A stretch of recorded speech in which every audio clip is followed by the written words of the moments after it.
The U.S. just hit another milestone nearly 8 months after the coronavirus pandemic started in the U.S. So, how did we get here? At the start of 2020, it seemed that the coronavirus might not have a big impact on American soil, but come January 21st, it did. Tonight, the CDC is confirming the first case in the U.S. of a new and deadly coronavirus. This is certainly not a moment for panic or high anxiety. It is a moment for vigilance. Soon after, cases start popping up across the country. The CDC has just confirmed a few minutes ago the second case. And a third case now of the coronavirus has been confirmed here in the United States. Then there's this announcement on January 31st. I have today declared that the coronavirus presents a public health emergency in the United States. On February 29th, a man in Washington state becomes the first person to die from coronavirus in the country. However, we'd later find out that 2 patients in California died of the virus earlier that month. And by this point, President Trump starts downplaying the virus. The risk to the American people remains very low. It's going to disappear. One day it's like a miracle. It will disappear. It will go away. Just stay calm. It will go away. Although we recently learned Trump knew about the risks. You just breathe the air. That's how it's passed. And so that's a very tricky one. That's a very delicate one. It's also more deadly than your strenuous flus. But by March 11th, things get worse. COVID-19 can be characterized as a pandemic. And on March 13th, today I am officially declaring a national emergency. 2 very big words. Soon after, several states announced stay-at-home orders. Stay at home. Stay home, stay safe. Quite simply, stay at home.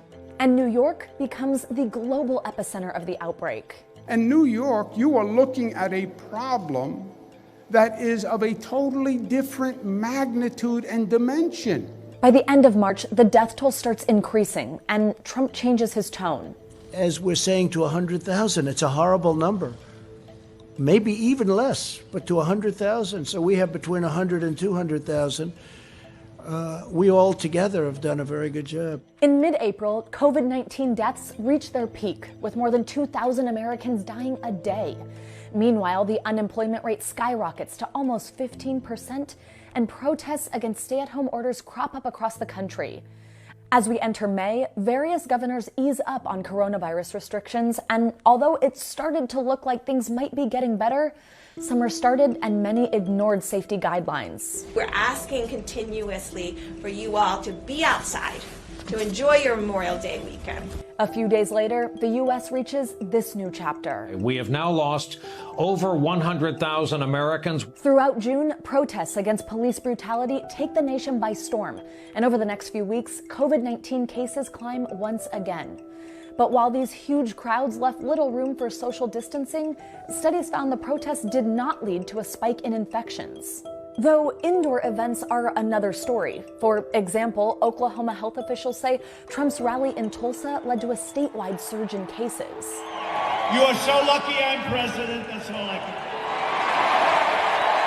As the summer continues, hotspots emerge in states like Texas, Florida, Arizona. New daily cases soon rise to more than 70,000 a day, exceeding those in April, though that's partially due to an increase in testing. When you compare us to other countries, I don't think you can say we're doing great. And in August, schools and colleges begin welcoming back students, but some go virtual within weeks of reopening.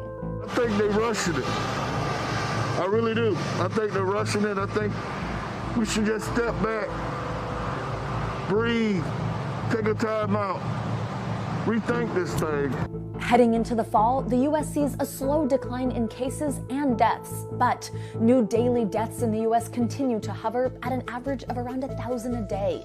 And while several vaccine trials continue to move forward, health officials warn we're still far off from things getting back to normal. If you're asking me when is it going to be generally available to the American public so we can begin to take advantage of vaccine to get back to our regular life, I think we're probably looking at late second quarter, third quarter, 2021.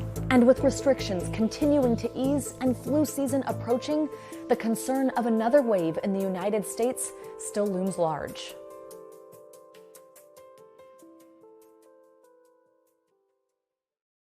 Hey, NBC News viewers, thanks for checking out our YouTube channel. Subscribe by clicking on that button down here and click on any of the videos over here to watch the latest interviews, show highlights, and digital exclusives. Thanks for watching.